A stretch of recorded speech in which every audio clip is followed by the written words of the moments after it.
नमस्ते दोस्तों, स्वागत है आपका हमारे चैनल पर। आज हम आपको प्रथम विश्व युद्ध की सबसे लंबी और खूनी लड़ाई के बारे में बताएंगे। यह एक ऐसी लड़ाई थी जिसने हजारों सैनिकों की जान ली और युद्ध का पूरा परिदृश्य बदल दिया। जी हां, हम बात कर रहे हैं वर्दुन की लड़ाई की।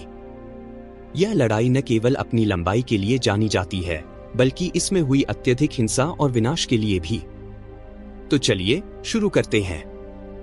वर्दुन की लड़ाई, जिसे वर्दुन का महायुद्ध भी कहा जाता है, प्रथम विश्व युद्ध की सबसे भयानक और विनाशकारी लड़ाई थी।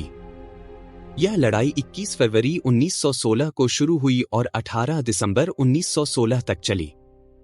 इस लड़ाई में फ्रांस और जर्मनी के बीच भयंकर मुकाबला हुआ। वर्दुन फ्रांस के पूर्वी हिस्से में स्थित है और इसे सामरिक दृष्टि से बहुत महत्वपूर्ण माना जाता था। जर्मनी ने सोचा कि अगर वे वर्दुन को कब्जे में ले लेंगे तो फ्रांस की रक्षा शक्ति कमजोर हो जाएगी। इसलिए जर्मन सेना ने वर्दुन पर भारी हमला किया, जिसे ऑपरेशन जूडमेनेड, ऑपरेशन जजमेंट नाम दिया गया। यह लड़ाई लगभग 10 महीनों तक चली और इसमें दोनों पक्षों ने लगभग 700,000 से अधिक सैनिकों को खो दिया। यह संख्या इतनी बड़ी थी कि इसे इतिहास की सबसे खूनी लड़ाइयों में से एक माना जाता है। इस लड़ाई के दौरान सैनिकों को कठिन परिस्थितियों का सामना करना पड़ा।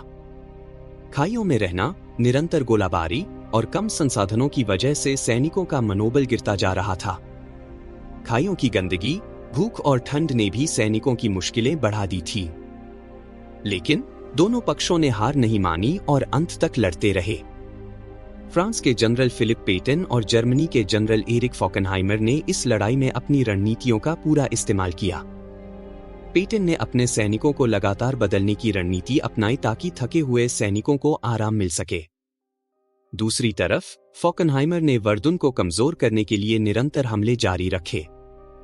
उन्होंने अपनी रणनीति को नरसंहार की रणनीति कहा, क्योंकि उनका उद्देश्य था फ्रांसीसी सेना को खत्म कर देना। सैनिकों के लिए खाइयों का जीवन बहुत कठिन था। कीचड़, बारिश और बर्फबारी ने उनकी मुश्किलें बढ़ा दी थी। खाइयों में पानी भर जाने से सैनिकों को ट्रेंच फुट जैसी बीमारियों का सामना करना पड़ता था। इसके अलावा नाइट्रोजन मस्टर्ड जैसी घातक गैसों का इस्तेमाल भी इस लड़ाई में किया गया, जिसने सैनिकों के लिए हालात और भी गंभीर बना दिए थे। वर्दुन की लड़ाई के दौरान फोर्ट डुआमोंट और फोर्ट वॉक्स जैसी महत्वपूर्ण जगहों पर भीषण संघर्ष हुआ। फोर्ट डुआमोंट को जर्मन सेना ने फरवरी में कब्जा कर लिया था, लेकिन फ्रांसीसी सेना ने इसे कई महीनों के बाद वापस हासिल किया। फोर्ट वॉक्स की लड़ाई जून में हुई, जहां फ्रांसीसी सैनिकों ने जर्मन सेना के सामने वीरता का परिचय दिया। अंततः फ्रांस ने इस लड़ाई में विजय प्राप्त की, लेकिन इस जीत की कीमत बहुत भारी थी।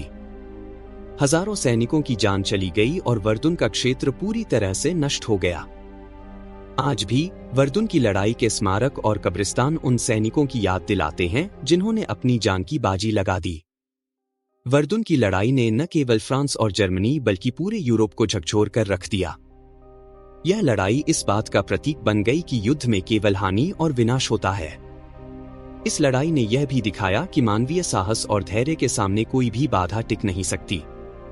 तो दोस्तों, यह थी वर्दुन की लड़ाई की कहानी, प्रथम विश्व युद्ध की सबसे लंबी और खूनी लड़ाई। यह लड़ाई हमें यह सिखाती है कि युद्ध में कोई विजेता नहीं होता, केवल हानि और विनाश होता है। अगर आपको हमारी यह वीडियो अच्छी लगी हो तो कृपया इसे लाइक और शेयर करें। और अगर आप हमारे चैनल पर नए हैं तो सब्सक्राइब करना न भूलें ताकि आप हमारी आगामी वीडियोस को मिस न करें। धन्यवाद और अगले वीडियो में फिर मिलेंगे।